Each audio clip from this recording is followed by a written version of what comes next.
નમસ્કાર વિદ્યાર્થી મિત્રો, ગુડ મોર્નિંગ. કેમ છો? મજામાં ને? જો મિત્રો, અગાઉના લેક્ચરોમાં આપણે બે વિદ્યુતભારો વચ્ચે લાગતું બળ શોધવા માટે કુલમ્બનો નિયમ વાપર્યો. પરંતુ જ્યારે કોઈ વિદ્યુતભારની આસપાસ ઘણા બધા વિદ્યુતભારોની હાજરી હોય તો એ સંજોગોમાં કોઈ એક વિદ્યુતભાર ઉપર લાગતું બળ શોધવા માટે કુલમ્બનો નિયમ એકલો કાફી નથી મિત્રો. જ્યારે ઘણા બધા વિદ્યુતભારોની હાજરી હોય અને એ સંજોગોમાં આપણે કોઈ એક વિદ્યુતભાર ઉપર લાગતું બળ શોધવું હોય, દાખલા તરીકે Q1, Q2, Q3 dash dash dash Qn. દાખલા તરીકે આપણે આવું વિચારીએ કે ભાઈ આ એક વિદ્યુતભાર Q1, આ Q2, આ Q3, આ Q4, આ Q5, આ Q6, આ Qn. આવા ઘણા બધા વિદ્યુતભારોનું બનેલું તંત્ર હોય અને આ બધા વિદ્યુતભારોને આપણે સ્થિર છે એવું વિચારીએ અને એ સંજોગોમાં આ કોઈ એક વિદ્યુતભાર Q1 ઉપર કેટલું બળ લાગે તો એ શોધવા માટે કુલમ્બના નિયમ ઉપરાંત આપણે સંપાતપણાનો સિદ્ધાંત ઉપયોગમાં લેવો જોઈએ.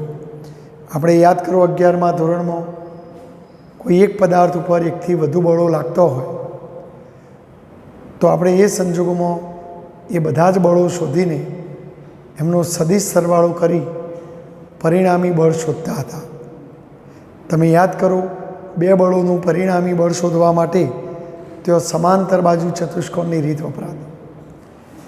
અહીંયા પણ આપણે કોઈ એક વિદ્યુતભાર ઉપર જ્યારે એકથી વધુ વિદ્યુતભારો બળ લગાડે તો આપણે પહેલાં તો કુલમ્બના નિયમની મદદથી દરેક વિદ્યુતભાર વડે ઉદ્ભવતું સ્વતંત્ર એટલે અલગ અલગ બળ શોધી કાઢવાનું.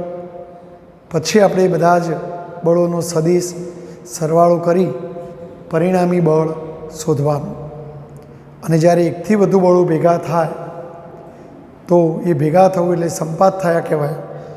માટે સંપાતપણાનો સિદ્ધાંત અહીં વપરાય. તો આજે આપણે સ્થિત વિદ્યુત બળો માટેનો સંપાતપણાનો સિદ્ધાંત ભણવા માગીએ છીએ મિત્રો. તો જો હું પહેલાં સિદ્ધાંતની વાત કરી દઉં કે ભાઈ કોઈ પણ વિદ્યુતભાર ઉપર હું પહેલાં સિદ્ધાંત લખી દઉં પછી સમજાવું તમને કે ભાઈ કોઈ પણ વિદ્યુતભાર પર ઘણા બધા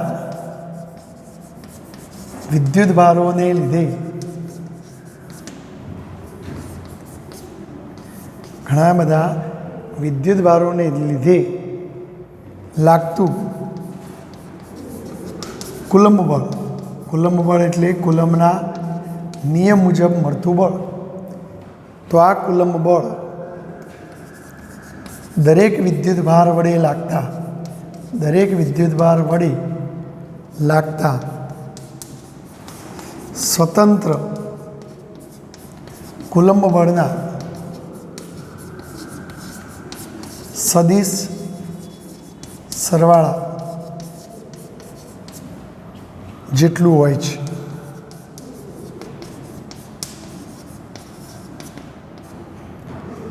ઘણા બધા વિદ્યુતભારોને લીધે લાગતું કુલ કુલમ્બ બળ આપણે શોધવું હોય તો દરેક વિદ્યુતભાર વડે લાગતું કુલમ્બ બળ આપણે પહેલાં શોધવાનું.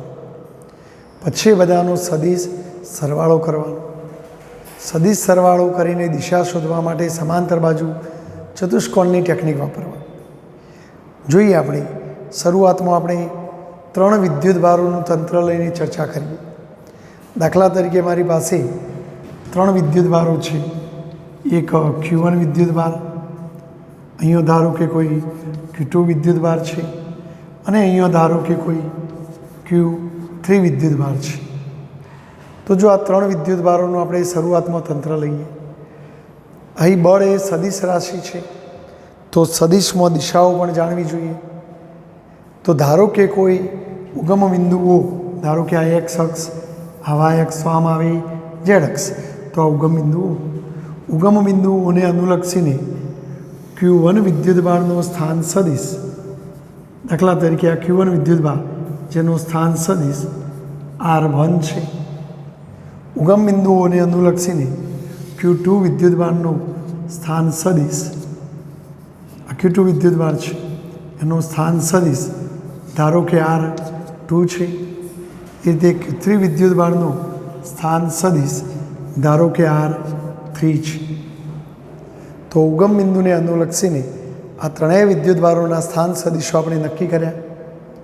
હવે ગઈકાલનું યાદ કરો કે ભાઈ ચલો Q2 વડે Q1 પર લાગતું બળ, તો જો આ Q2 થી Q1 તરફનો સદિશ 1નો સદિશ કોની સાપેક્ષે?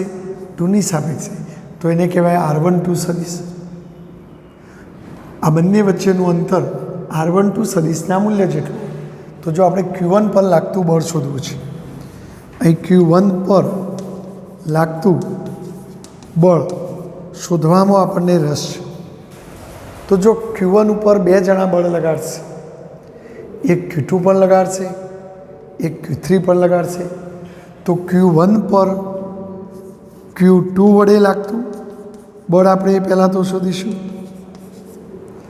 અને જો 1 ઉપર લાગતું બળ, 2 વડે લાગતું બળ એ પણ આપણે શોધીશું. અને એ જ રીતે Q1 પર Q3 વડે લાગતું બળ પણ આપણે અલગથી શોધીશું. તો જો 1 ઉપર 3 વડે લાગતું બળ, આ બંને શોધી કાઢીએ. તો જો હવે આપણે કુલમના નિયમનું સદિશ સ્વરૂપ યાદ કરો કે 1 અને 2 વચ્ચે લાગતું બળ, તો K Q1 Q2 છેદમાં બંને વચ્ચેનું અંતર R12નું સ્ક્વેર, R12 કેરેટ. જો કોઈને K ના લખવું હોય તો 1/4πε0 Q1 Q2 upon R12નો square, R12 caret. ચલો એ જ રીતે F13 બરાબર શું થાય? તો જો આ 1 અને 3 મિત્રો, તો જો 3ની સાપેક્ષે 1નો સ્થાન સદિશ, 1નો સ્થાન સદિશ પણ 3ની સાપેક્ષે, એટલે R13 કહેવાય. તો જો એનું સૂત્ર શું બનશે? K ના લખવો હોય તો 1/4πε0 1 અને 3, તો Q1 Q3 નીચે R13નો સ્ક્વેર, R13 કેરેટ. જો હવે આપણે એમની દિશાઓ નક્કી કરીએ. જો આ બધા વીજભારો ધન છે તો આપણે 1 ઉપર બળ બતાવવાનું છે. તો જો આ ધન છે, આ ધનને અપા કરશે, તો આમ 1 ઉપર 2 વડે લાગતું બળ આ દિશામાં હશે મિત્રો, રાઈટ. એ જ રીતે 1 ઉપર 3 વડે લાગતું બળ, તો ધનને અપા કરશે, તો આ દિશામાં બળ લાગશે. તો 1 ઉપર 3 વડે લાગતું બળ આમ હશે. મિત્રો એક બીજી વાત કે જ્યારે એક વિદ્યુતભાર બીજા વિદ્યુતભાર ઉપર બળ લગાડે તો એ બળ ઉપર પેલા ત્રીજા વિદ્યુતભારના બળની કોઈ અસર થતી નથી. એટલે આ દરેક પોતપોતાની રીતે સ્વતંત્ર રીતે બળ લગાડે, બરાબર. જ્યારે 2 વિદ્યુતભાર 1, 2 વચ્ચે બળ લાગે તો એ બળ ઉપર આ ત્રીજાના બળની કોઈ અસર થતી નથી. ત્રીજો એની રીતે સ્વતંત્ર અલગ બળ લગાડે. માટે તો આ કુલમ બળોને ઘણા લોકો 2 બોડી ફોર્સ કહેતા હોય છે. જ્યારે વ્યવહારમાં આપણે 2 વચ્ચે ત્રીજો દખલ કરતો હોય છે, પતિ પત્ની ઓર વો, બરાબર. એમ અહીંયા એવું નથી હોતું મિત્રો. આ બળો પોતપોતાની રીતે જ કામ કરી, પહેલાંમાં કોઈ દખલગીરી ઉત્પન્ન કરતો નથી. તો જો હવે આપણે 1 ઉપર આ 2 બળો લાગ્યો, તો હવે 1 ઉપર લાગતું કુલ બળ કેટલું? તો આ નિયમ એવું કહે છે કે આ દરેક વિદ્યુતભાર વડે લાગતો જે સ્વતંત્ર તમે કુલમ બળ શોધ્યો, તો આપણે આ સ્વતંત્ર અલગ અલગ કુલમ બળ શોધ્યો, એમનું શું કરો? સદિશ સરવાળો. તો ચલો હવે આપણે Q1 પર લાગતું કુલ બળ, Q1 પર લાગતું કુલ બળ જેને F1 કહીએ, તો જો એક 1 ઉપર 2 વડે લાગ્યું અને એક 1 ઉપર 3 વડે લાગ્યું, તો એ બંનેનો સદિશ સરવાળો કરીશું. જો આ બે કિંમતો અહીંયા મૂકી દઈએ તો 1/4πε0 Q1 Q2 અપોન R12 નો સ્ક્વેર R12 કેરેટ વત્તા બોલો F13ની કિંમત કઈ લખશો કે Q1 Q3 નીચે R13 નો સ્ક્વેર R13 કેરેટ. જો આપણે અહીં આકૃતિમાં પરિણામી બળ બતાવવું હોય તો આપણે સમાંતર બાજુ ચતુષ્કોણની રીત વાપરીશું મિત્રો. તો જો આ બાજુને સમાંતર અહીંયા બાજુ દોરવાની, આને સમાંતર અહીંયા બાજુ દોરવાની અને આ પરિણામી વિકર્ણ એ પરિણામી બળ બતાવે તો 1 ઉપર લાગતું પરિણામી બળ F1 આ દિશામાં હશે મિત્રો. તો આ રીતે તમે બે વિદ્યુતભારોથી કોઈ એક વિદ્યુતભાર ઉપર લાગતું બળ સંપાતપણાના સિદ્ધાંતથી શોધી શકો. જો n વિદ્યુતભારોનું તંત્ર હોય, દાખલા તરીકે ચલો આપણે n વિદ્યુતભારોના તંત્રની વાત કરીએ મિત્રો. દાખલા તરીકે આપણે અહીંયા બતાવીએ કે ભાઈ ચલો આ કોઈ વિદ્યુતભાર Q1 છે જેનું ઉગમ બિંદુઓને અનુલક્ષીને સ્થાન સદિશ R1 છે. અહીંયા કોઈ વિદ્યુતભાર ધારો કે Q2 છે જેનું ઉગમ બિંદુને અનુલક્ષીને સ્થાન સદિશ R2 છે. એ રીતે ધારો કે અહીંયા કોઈ વિદ્યુતભાર Q3 છે જેનું ઉગમ બિંદુને અનુલક્ષીને સ્થાન સદિશ R3 છે. એ રીતે અહીંયા Q4 વિદ્યુતભાર છે ધારો કે મિત્રો, અહીંયા કોઈ Q5 છે. એટલે આપણે માત્ર વિદ્યુતભારો જ બતાવીએ,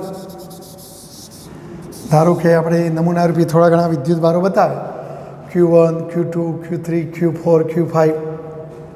હવે આપણે Q1 પર લાગતું બળ શોધવું છે. તો જો એક 1 ઉપર 2 વડે બળ લાગે, ચલો આ 1 અને 2 વચ્ચેના અંતરને શું કહેશો R12 અને જો આમ તીર દોરો તો સદિશ. હવે જો આ બળની દિશા કહી તો ધનને અપાકર્ષે તો પરિણામી બળ આમ મળે. તો આને કહીશું F12 1 ઉપર 2 વડે લાગતું બળ. ચલો રીતે 3 વડે લાગતું બળ, તો જો આ 3 છે મિત્રો, જો આ 3 અને 1 વચ્ચેનું અંતર R13 કહેવાય. પણ જો ધનને અપાકર્ષે એટલે બળ આમ લાગે.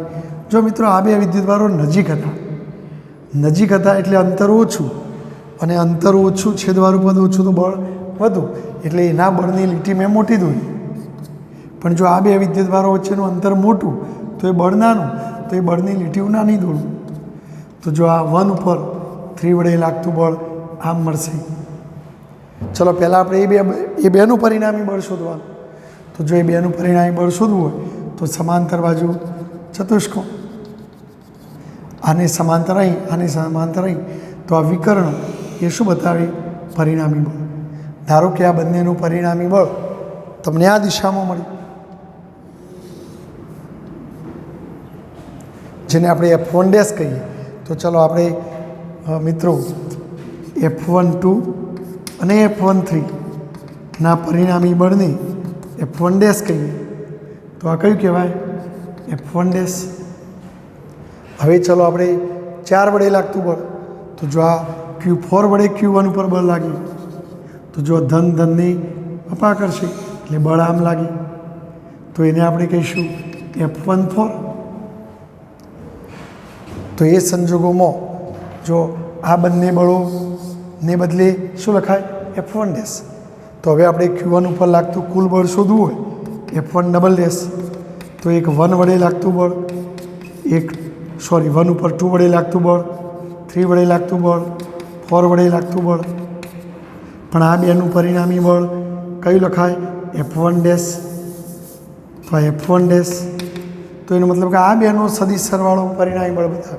તો હવે જો આ F1 ડેશ અને આ F14, તો એ બેનું પરિણામી બળ શોધવું હોય મિત્રો તો સમાંતર બાજુ ચતુષ્કોણની રીત. તો જો આને સમાંતર અહીં બાજુ દોરો, આને સમાંતર અહીં દોરો, તો આ વિકર્ણ એ પરિણામી બળ બતાવે. તો એ પરિણામી બળને આપણે F1 ડબલ ડેશ કહી શકીએ. ચલો 5 વડે લાગતું બળ, તો જો 5 વડે આ દિશામાં બળ લાગશે તો એને કહીશું F15. તો જો હવે આ 3નું પરિણામી બળ આ આવ્યું હતું અને આ 5નું, તો પાછું સમાંતર બાજુ ચતુષ્કોણની રીત વાપરીશું મિત્રો. તો જો આમ સમાંતર બાજુ ચતુષ્કોણ માટે આમ જવું પડશે. તો આ વિકર્ણ એ આપણને પરિણામી બળ બતાવશે. તો ધારો કે આ લાસ્ટ બળ હોય તો F1 ઉપર લાગતું આ લાસ્ટ બળ. જો આપણે સૂત્રો બનાવવા હોય તો જો આપણે સૂત્રો આ રીતે બનાવીશું મિત્રો.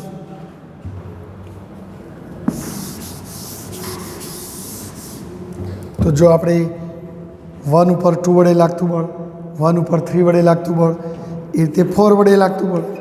તો જો 4 વડે લાગતું બળ શોધવું હોય તો F1 4, તો કે Q1 Q4 અથવા કે ના લખો તો 1/4πε0 Q1 Q4 R14 નો સ્ક્વેર R14 કેરેટ. એ રીતે Q5નું એમ કરતાં કરતાં દાખલા તરીકે Qn વડે લાગતું બળ તો પછી લખાય F1n, તો 1/4πε0 Q1 Qn R1n નો સ્ક્વેર R1n કેરેટ. અને હવે આપણે કુલ બળ શોધવું હોય મિત્રો, તો કુલ બળ શોધવું હોય તો આ બધા જ બળોનો શું કરવાનો? સદિશ સરવાળો. તો 1 ઉપર લાગતું કુલ બળ F1 બરાબર 1 ઉપર 2 વડે લાગતું બળ, 1 ઉપર 3 વડે લાગતું બળ, 1 ઉપર 4 વડે લાગતું બળ, 5 વડે લાગતું બળ, એમ કરતાં કરતાં 1 ઉપર એનમાં વિદ્યુતભાર વડે લાગતું બળ. હવે આ બધો સૂત્રો મૂકવાનો, આની જગ્યાએ આ લખવાનું. તો જો અહીંયા થોડો લખું 1/4πε0 Q1 Q2 R12 નો સ્ક્વેર R12 કેરેટ. એ રીતે F13 એટલે 1/4πε0 Q1 Q3 R13 નો સ્ક્વેર R13 કેરેટ. એમ કરતાં કરતાં એનમાં વિદ્યુતભારથી લાગતા બળનું સૂત્ર કયું બને? 1/4πε0 Q1 Qn R1n નો સ્ક્વેર R1n કેરેટ. જો મિત્રો આ બહુ કોઈ અઘરું નથી. મોટાભાગે આ તમને એવું કહેવા માગે છે કે જ્યારે આપણે આગળ દાખલા ભણીશું, OMR ભણીશું, તો એમાં જ્યારે એકથી વધુ વિદ્યુતભારો આવે તો આ પદ્ધતિથી કામ કરવું, એવું આ સિદ્ધાંત કહે છે. આપણે એક સૂત્ર બનાવતા આપણે એવો બધો બનાવી જવાનો, પછી આપણે સદિશ સરવાળો કરવાનો. જો હવે આ બધામાં 1/4πε0 તો આવે જ છે, તો એ સામાન્ય કાઢી લઈશું. પછી જો જેના ઉપર બળ લાગે છે એ વિદ્યુતભાર પણ બધામાં આવે છે, તો એ પણ આપણે સામાન્ય કાઢી લઈએ. તો પછી કૌંસમાં શું વધશે? તો જો અહીંયા Q2/R12 નો સ્ક્વેર R12 કેરેટ, અહીંયા Q3 વધ્યો R13 નો સ્ક્વેર R13 કેરેટ વધે. એમ કરતાં કરતાં અહીંયા Qn વધે R1n નો સ્ક્વેર R1n કેરેટ વધે. માટે જો આને ટૂંકમાં આ રીતે લખાય Q1/4πε0. જો આ બધા પદોનો સરવાળો છે મિત્રો, શું છે? સરવાળો. અને સરવાળાને ટૂંકમાં સિગ્મા. જો એ વિદ્યુતભારો છે તો આપણે એક કામ કરીએ QI લખીએ, પણ જો આઈની કિંમત ક્યાંથી ચાલુ થાય? 2, 3, 4 એમ કરતા, તો I બરાબર 2 થી n, કારણ કે 1 તો આવતો જ નથી, સામાન્ય નીકળી ગયો છે. છેદમાં R1 R1 R1, તો બધામાં R1 તો આવે જ છે, પણ આ ઓકળો બદલાય છે 2, 3 એમ, તો જે બદલાય એની જગ્યાએ I. તો અહીંયા પણ એવું જ R1I કેરેટ. તો આ રીતે મિત્રો કુલ બળ શોધવાનું થાય તો દરેક વિદ્યુતભારથી મળતા સ્વતંત્ર બળો શોધી એમનો સદિશ સરવાળો કરવાનો. તો આને કહેવાય સંપાતપણાનો સિદ્ધાંત. તો આમ જ્યારે કોઈ એક વિદ્યુતભાર ઉપર એકથી વધારે વિદ્યુતભારો બળ લગાડતા હોય તો એ સંજોગોમાં આપણે શું કરવાનું મિત્રો? પહેલાં તો દરેક વિદ્યુતભારથી લાગતું સ્વતંત્ર બળ વિચારવાનું, શોધી કાઢવાનું, આવું દરેકનું શોધવાનું. પછી કુલ બળ શોધવા માટે એ બધા જ બળોનો સદિશ સરવાળો કરવાનો, અને આ રીતે આપણે પરિણામી બળ શોધી શકીએ. સમગ્ર સ્થિત વિદ્યુતશાસ્ત્રમાં આ કુલમનો નિયમ અને આ સંપાતપણાનો સિદ્ધાંત એ મૂળભૂત રીતે આપણા સ્થિત વિદ્યુતશાસ્ત્રનું પરિણામ છે મિત્રો. બરાબર. તો હવે પછી આપણે જ્યારે દાખલા ગણીશું તેમાં જો એકથી વધુ વિદ્યુતભારો હોય તો દરેક વિદ્યુતભારથી લાગતો અલગ અલગ બળ શોધી એમનો સદિશ સરવાળો કરી પરિણામી જવાબ લાવવાનો પ્રયત્ન કરીશું મિત્રો. તો આ નિયમમાં તમને ખબર પડી ગઈ હશે. આપણે આ સૂત્ર, એક સૂત્ર ગઈકાલનું આપણે યાદ રાખીશું, બરાબર. વ્યાપક સ્વરૂપનું તો સદિશ સ્વરૂપવાળું જે સૂત્ર છે એ જ બધામાં કામ કરશે મિત્રો.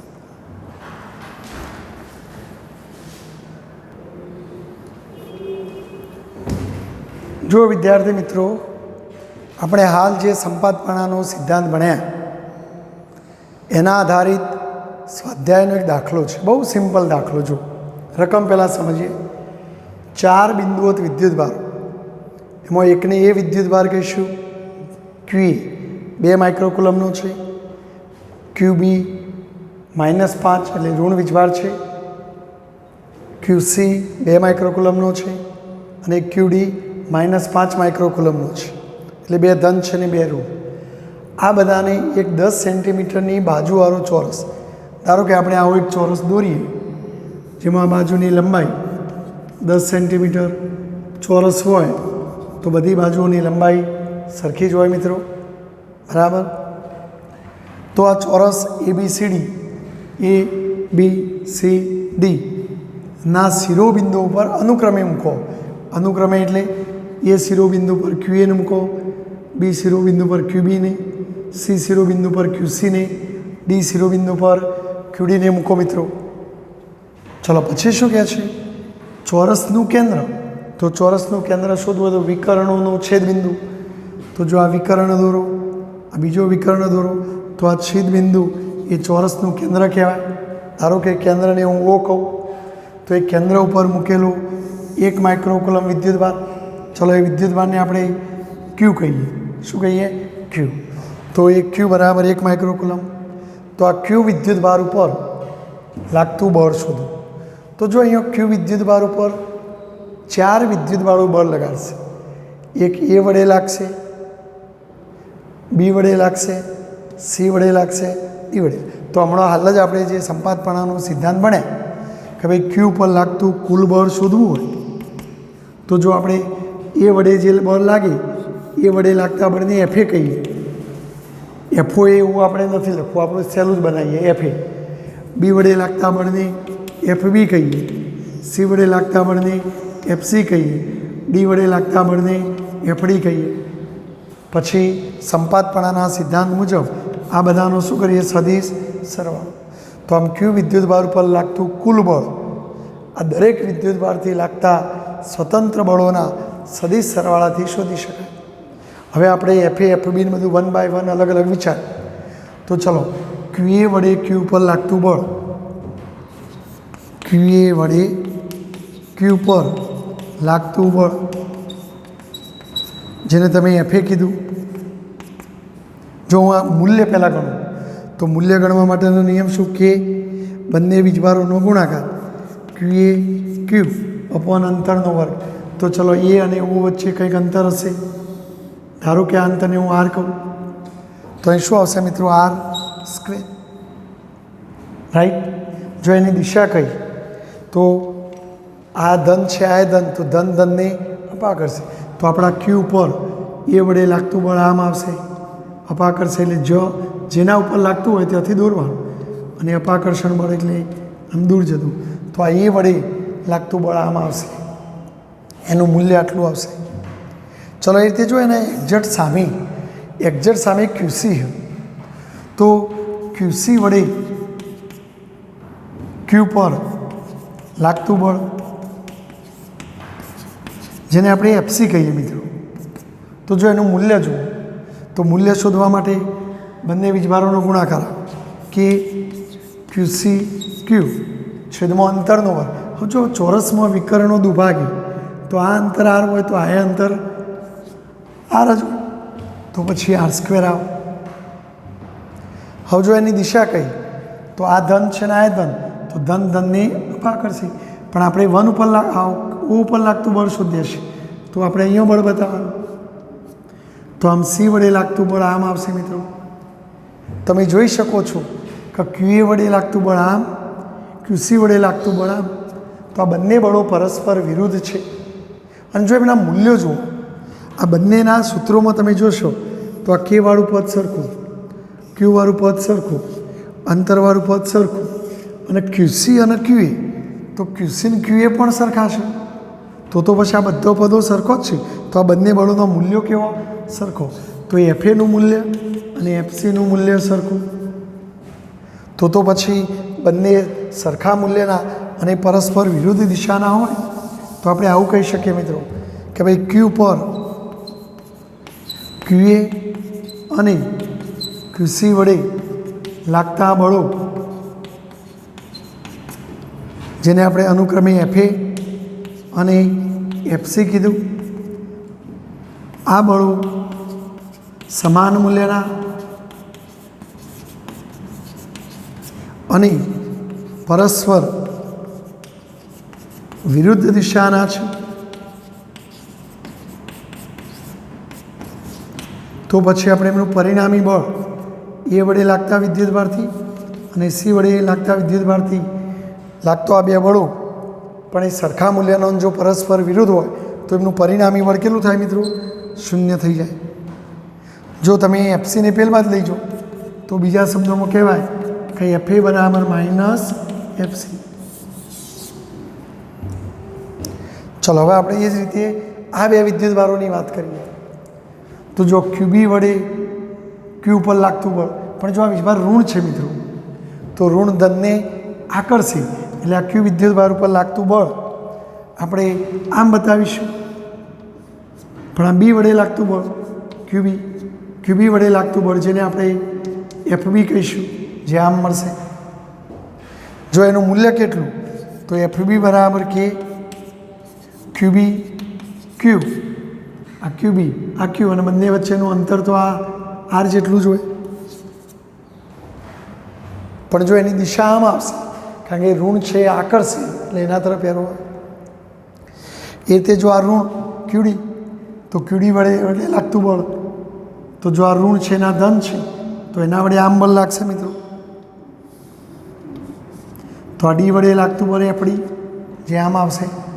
જો એનું મૂલ્ય કેટલું, તો FD બરાબર કે QD Q અપોન R², કારણ કે આ અંતર R હોય, આ R જ હોય. તો જો આ બે બળો પણ તમે જોઈ શકો છો, કે સરખું, Q સરખું, અંતર સરખું, અને QB અને QD પણ સરખા, તો પછી બંને બળોનો મૂલ્યો સરખો. તો અહીંયા પણ આપણે કહી શકીએ આની જેમ કે ભાઈ Q વિદ્યુતભાર ઉપર QB અને QD વડે લાગતો બળો FB અને FD સમાન મૂલ્યના છે, પણ જો એમની દિશા પરસ્પર વિરુદ્ધ છે તો પછી મિત્રો એ બંનેનું પરિણામી બળ પણ શું થાય? શૂન્ય. તો આપણે લખી શકીએ FB વત્તા FD બરાબર 0. જો આને પહેલાં જ લઈ જવું તો FB બરાબર શું થાય? માઇનસ FD થાય મિત્રો. તો હવે આપણે O ઉપર લાગતું કુલ બળ શોધીએ, તો આ બધા જ બળોનું શું કરીશું? સદિશ સરવાળો, તો આ કુલ બળ મળશે. પરંતુ જુઓ મિત્રો, FAની જગ્યાએ તમે શું લખી શકો? Minus FC. તો FAની જગ્યાએ હું લખું માઇનસ FC. બોલો FBની જગ્યાએ શું લખું? Minus FD. તો માઇનસ FD વત્તા આ FC વત્તા આ FD. પણ તમે જો આ પ્લસ FD, આ માઇનસ FD ઉડી જાય, પ્લસ FC માઇનસ FC ઉડી જાય, તો પછી પરિણામી બળ 0. તો અહીંયા આપણા આ Q વિદ્યુતભાર ઉપર લાગતું પરિણામી બળ 0 થશે. તો આ રીતે આપણે બળોનો મૂલ્યો, દિશા આ બધું આપણે વિચારવું પડે અને પછી પરિણામી બળ શોધવા. તો અહીંયા શું થશે મિત્રો? પરિણામી બળ 0 થશે. તો આ રીતે દાખલો ગણી શકાય. એકદમ સિમ્પલ દાખલો છે મિત્રો, આવડી જાય એવો દાખલો છે. મને વિશ્વાસ છે કે તમને બધાને આવડી જશે.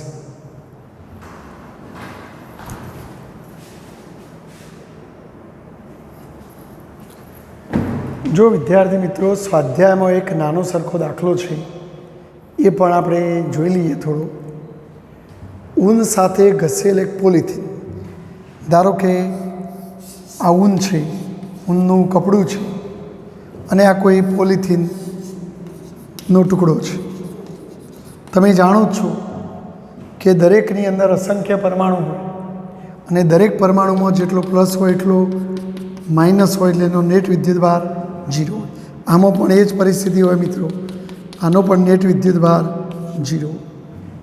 પણ હવે શું કહે છે કે જ્યારે આને આની સાથે ઘસો તો પોલિથીન ટુકડા ઉપર 3 ગુણ્યા 10⁻⁷ કુલમ ઋણ વિદ્યુતભાર, જો કયો વિદ્યુતભાર ઋણ, તો પોલિથીન ટુકડા ઉપર આના ઉપર 0ના બદલે ઋણ વીજભાર આવે છે. તો એનો મતલબ એ થયો કે જો અહીંથી ઇલેક્ટ્રોન સ્થાનાંતર પામીને અહીં આવ્યા છે તો ઊન શું બનશે? ધન. અને પોલિથીન શું બનશે મિત્રો? ઋણ બનશે. તો આ પોલિથીન ઉપર આટલો ઋણ વીજભાર છે. તો જો આના ઉપરથી એક વસ્તુ ખ્યાલ આવી ગઈ કે ઊન ઉપરથી ઇલેક્ટ્રોન ક્યાં ગયા? પોલિથીન ઉપર. ઊન પાસેથી ઇલેક્ટ્રોન સ્થાનાંતર પામીને પોલિથીન ઉપર આવ્યા છે, માટે પોલિથીનનો ટુકડો ઋણ બન્યો છે, અને જે ઋણ ગુમાવે એ ધન બને. તો આ સ્થાનાંતરિત થયેલા ઇલેક્ટ્રોનની સંખ્યા શોધવાની છે. તો જો આ તો એકદમ સહેલું, આપણે વિદ્યુતભારનું ક્વોન્ટમીકરણ યાદ કરો, ક્યુ બરાબર એની. તો એન બરાબર શું ભાઈ? ક્યુ અપોન ઈ. ચલો એ ક્યુની કિંમત તમને આપી દીધી છે, -3 ગુણ્યા 10⁻⁷. તો પછી જો ઇલેક્ટ્રોન જતા હોય તો ઇલેક્ટ્રોન ઋણ વીજભાર ધરાવે, 1.6 ગુણ્યા 10⁻⁹. જો માઇનસ માઇનસ પ્લસ થઈ જવાનું, 3 ભાગ્યા 1.6 કરો તો 1.875 ગુણ્યા -19 ઉપર જાય +19 તો 10⁻12. તો આ રીતે આટલા ઇલેક્ટ્રોન ક્યાંથી ક્યાં ગયા હશે ભાઈ? ઊન ઉપરથી પોલિથીન ઉપર. અને એ પ્રશ્ન પૂછ્યો છે કે તેઓ શાના ઉપર સ્થાનાંતરિત, એટલે કે કયા પદાર્થ ઉપરથી કયા પદાર્થ ઉપર ગયા હશે? તો બોલો મિત્રો, એ ઋણ કોણ બન્યું? બોલો જલ્દી બોલો, કોણ બન્યું ઋણ? પોલિથીન. તો ઋણ ક્યારે બને? એને ઇલેક્ટ્રોન મેળવ્યા હોય. તો પછી ઊન ઉપરથી પોલિથીન ઉપર ગયા હશે.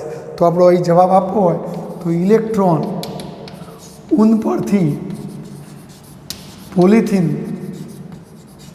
પર સ્થાનાંતરિત થયા હશે. જો કોઈને રાઉન્ડ ફિગરમાં જવાબ લખવો હોય તો એપ્રોક્સિમેટલી 1.87 એટલે 2ની નજીકનો જવાબ કહેવાય મિત્રો. તો આપણી ચોપડીઓમાં ઘણીવાર આવો રાઉન્ડ ફિગર લખ્યો હોય, પણ સચોટ જવાબ આ છે. તો આ પહેલા પ્રશ્નનો જવાબ આવી ગયો. ચલો બીજો પ્રશ્ન, ઊનથી પોલિથીન તરફ, આ ઊનથી પોલિથીન તરફ કેટલા દળનું સ્થાનાંતર થાય? હવે તમે જો એક ઇલેક્ટ્રોનનું દળ તમે જાણો છો મિત્રો, એક ઇલેક્ટ્રોનનું દળ, જેને માસ ઓફ ઇલેક્ટ્રોન કહીશું આપણે, જે હવે આપણે જાણીએ છીએ 9.1 ગુણ્યા 10⁻31 કિલોગ્રામ. જો એક ઇલેક્ટ્રોન આમથી આમ જાય તો કેટલું દળ ગયું કહેવાય? એમી જેટલું. તો એક ઇલેક્ટ્રોન આમથી આમ જાય તો એમી જેટલું દળ ગયું કહેવાય. તો આપણે અહીંથી આમ કેટલા ઇલેક્ટ્રોન ગયા મિત્રો? એન. તો એન ઇલેક્ટ્રોન જો આમથી આમ જાય તો કેટલું દળ આમથી આમ ગયું? તો સ્થાનાંતરિત થતું દળ કેપિટલ એમ બરાબર શું થશે? એન ઇન્ટુ એમી. જો એક ઇલેક્ટ્રોન આમથી આમ જાય તો એમી જેટલું દળ જાય. તો આપણે અહીંયા એન ઇલેક્ટ્રોન આમથી આમ ગયા છે, તો એન ઇલેક્ટ્રોનનું દળ આટલું. ચલો કિંમત મૂકી દો. બોલો એનની કિંમત કેટલી? 1.875 ગુણ્યા 10⁻12. ઇલેક્ટ્રોનનું દળ કેટલું? 9.1 ગુણ્યા 10⁻31. ચલો કેલ્ક્યુલેટર તો આપણી પાસે હોય જ મિત્રો. આ બેનો ગુણાકાર કરો, સાદુરૂપ આપો તો 17.06 ગુણ્યા 10⁻19, યાની કે એપ્રોક્સિમેટલી, અથવા 1 પોઈન્ટ ખસેડીએ તો 1.707 ગુણ્યા 10⁻18 કિલોગ્રામ.